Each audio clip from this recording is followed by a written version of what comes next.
മുന്നണികളും സ്ഥാനാർത്ഥികളെ പ്രഖ്യാപിച്ചതിന് പിന്നാലെ 7 വനിതകൾ മാത്രമാണ് ഇത്തവണ തെരഞ്ഞെടുപ്പ് ഗോതയിൽ ഇടം പിടിച്ചിരിക്കുന്നത്. UDFും LDFും 20 സീറ്റുകളിൽ സ്ഥാനാർത്ഥികളെ പ്രഖ്യാപിച്ചെങ്കിലും BJP 12 മാത്രമാണ് സ്ഥാനാർത്ഥികളെ പ്രഖ്യാപിച്ചിരിക്കുന്നത്. CPM നേതാക്കളായ KK Shailaja, KJ Shine, CPM ദേശീയ നേതാവ് ആനി രാജ, BJP നേതാക്കളായ ശോഭ സുരേന്ദ്രൻ, നിവേദിത സുബ്രഹ്മണ്യൻ, ML അശ്വിനി, കോൺഗ്രസിൽ നിന്ന് ആലത്തൂർ സിറ്റിംഗ് MP രമ്യ ഹരിദാസ് എന്നിവരാണ് ഇത്തവണ തെരഞ്ഞെടുപ്പിൽ മത്സരിക്കുന്നത്.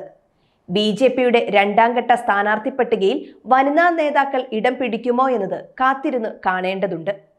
2019 ലോക്സഭാ തെരഞ്ഞെടുപ്പിൽ 3 മുന്നണികളിൽ നിന്നും 2 വീതം വനിതാ സ്ഥാനാർത്ഥികളായിരുന്നു ജനവിധി തേടിയത്.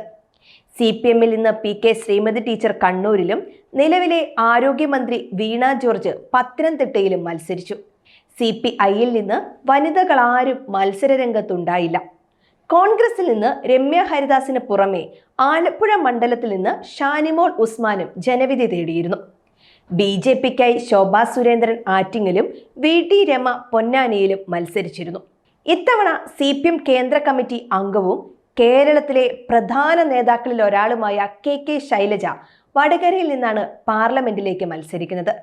ഒന്നാം പിണറായി സർക്കാരിൽ ആരോഗ്യവകുപ്പ് മന്ത്രിയായിരിക്കെ നിപ്പ കോവിഡ് പ്രതിരോധ പ്രവർത്തനങ്ങളിലൂടെ ലോകശ്രദ്ധ പിടിച്ചുപറ്റിയ നേതാവാണ് KK ശൈലജ.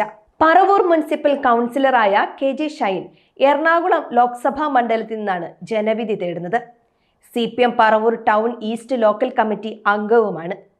CPI ദേശീയ എക്സിക്യൂട്ടീവ് അംഗവും ദേശീയ മഹിളാ ഫെഡറേഷൻ ജനറൽ സെക്രട്ടറിയുമായ ആനി രാജ വയനാട് ലോക്സഭാ മണ്ഡലത്തിലാണ് മത്സരിക്കുന്നത്. കണ്ണൂർ ഇരിട്ടി ആറളം സ്വദേശിനിയാണ് ആനി രാജ. BJP സംസ്ഥാന ഉപാധ്യക്ഷയായ ശോഭ സുരേന്ദ്രൻ ആലപ്പുഴ ലോക്സഭാ മണ്ഡലത്തിൽ നിന്നാണ് ഇത്തവണ ജനവിധി തേടുന്നത്. BJP ദേശീയ നിർവാഹക സമിതിയിലേക്ക് തെരഞ്ഞെടുക്കപ്പെട്ട കേരളത്തിൽ നിന്നുള്ള ആദ്യത്തെ വനിതയാണ് ശോഭ സുരേന്ദ്രൻ.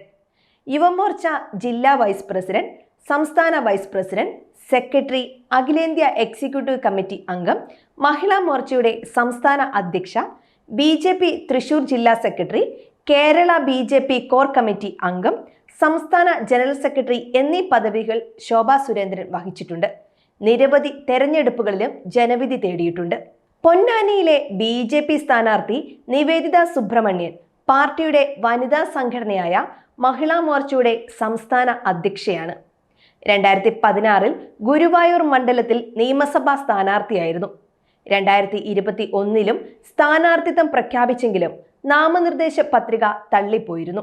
മഹിളാ മോർച്ച ദേശീയ കൗൺസിൽ അംഗവും മഞ്ചേശ്വരം ബ്ലോക്ക് പഞ്ചായത്ത് അംഗവുമാണ് കാസർകോട്ടെ BJP സ്ഥാനാർത്ഥി ML അശ്വിനി. കാസർഗോഡ് ലോക്സഭാ മണ്ഡലത്തിൽ BJPക്കായി ജനവിധി തേടുന്ന ആദ്യ വനിതാ സ്ഥാനാർത്ഥി കൂടിയാണിവർ.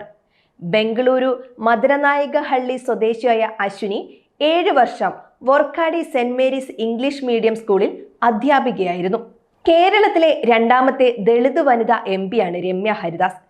കഴിഞ്ഞ ലോക്സഭാ തെരഞ്ഞെടുപ്പിൽ ആലത്തൂരിൽ നിന്ന് CPM സ്ഥാനാർത്ഥി PK ബിജുവിനെതിരെ 1,58,960 വോട്ടുകൾക്കാണ് രമ്യ ഹരിദാസ് വിജയിച്ചത്.